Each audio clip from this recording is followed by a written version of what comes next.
Jeppe og Nick er bedste venner, og de næste, der skal på scenen.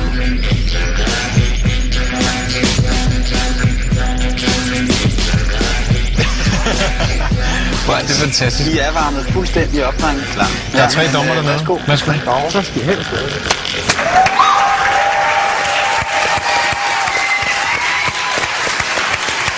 Godt nok har vi ikke siddet her uendelig lang tid, men derfor kan man godt kede sig allerede på forhånd. Og jeg vil sige, at på baggrund af hvad jeg ser foran mig her, der keder jeg mig allerede frygteligt. I har stået derhjemme og tænkt, lad mig tage en rød hat på.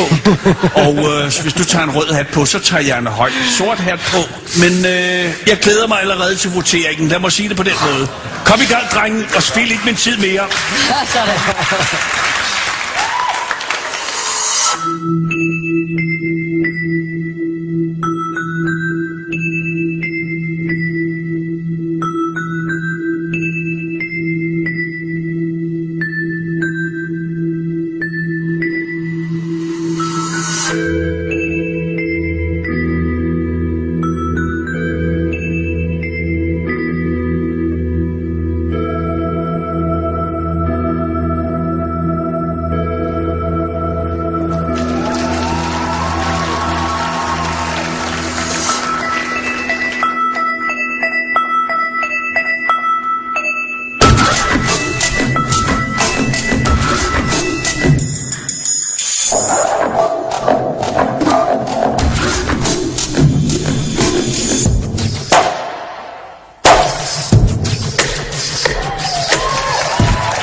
Goddag, gåsehud. Er du sindssyg, hvor var det fedt. I er så overlegne, og jeg elsker sådan noget. Det var bare overraskelsesmomentet, der var surprise i det. I er så knalddygtige, altså. Det er helt vildt. Jeg er solgt. Tak.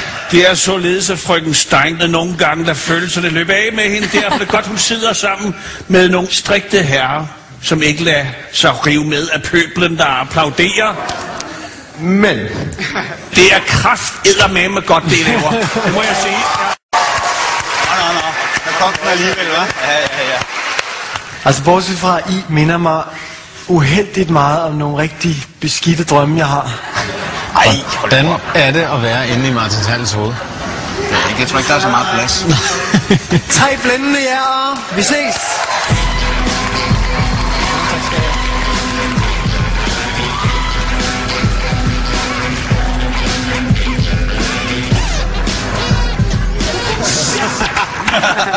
Super fedt.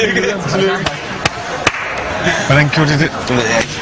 Men de kan noget, de der knægte. De har det, vi kalder talent. Ja. Især Julie Steinke var vild med robotdrengene. Lad os kigge lidt nærmere på den anden dommer i panelet.